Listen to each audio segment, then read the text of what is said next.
সকালবেলা সবার আগে বাসি কাজগুলি সেরে স্নান সেরে সোজা চলে আসলাম রান্নাঘরে। রান্নাঘরে এসে সবার প্রথমে শস্যগুলিকে ভিজিয়ে দিলাম, তারপরে আদা রসুন কাঁচা লঙ্কা পেস্ট করে নিলাম।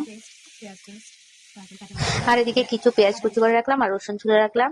তো সবার শেষে এখানে নারকেল পেস্ট করে নিলাম আর শস্যগুলিকে পেস্ট করে নিলাম। তারপরে একটু সিদ্ধ ভাত করে নিচ্ছি আর এখানে মুগ ডালগুলিকে ভেজে সিদ্ধতে বসিয়ে দেবো। আর এখানে ফুলকপি কেটে নিলাম, বেগুন ভাজা করে নিচ্ছি সকালে খাওয়ার জন্য। তো এখন আমি কিছু আলু কেটে নিচ্ছি মাংসের জন্য আর পনির তরকারির জন্য। তো মাংসের আলুগুলো ভেজে নিলাম, পনিরের জন্য ভেজে নিলাম। আর এখানে আমার শাশুড়ি মা টমেটো কুচি করে দিয়েছে, এগুলোকে পেস্ট করে নিলাম। তো এদিকে আমি ফুলকপিগুলিকে ভেজে নিয়ে মাছগুলি ভেজে নিচ্ছি। তারপরে এখানে আমার ডাল রান্না হয়ে গেল। এখানে ডিমগুলি ছুলে ডিম পেঁয়াজিও করে নিলাম। আর এখানে আমার ননাস পনির তরকারিটা রান্না করছে ফুলকপি দিয়ে, আর এখানে আমি মাংস রান্না করছি। যাই হোক, আমার প্রায় রান্না মোটামুটি শেষ হয়ে গেল। আর এখন আমার শাশুড়ি মা ফ্রাইড রাইসের জন্য গাজরগুলি কুচি করে দিচ্ছে। এখানে আমার ননাসের জামাই ফ্রাইড রাইসটা রান্না করছে।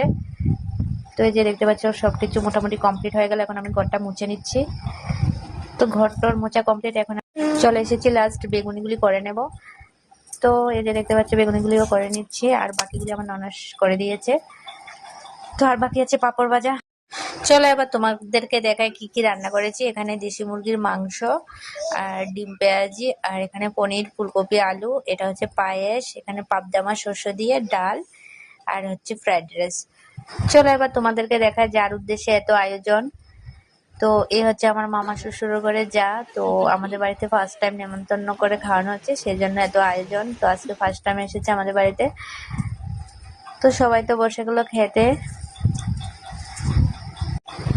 তো যাই হোক, সবার মোটামুটি খাওয়া দাওয়া কমপ্লিট হয়ে গেল আর এখন আমি বসে পড়েছি খেতে। সো টাটা বাই বাই, দেখা হচ্ছে আবার নেক্সট ভিডিওতে।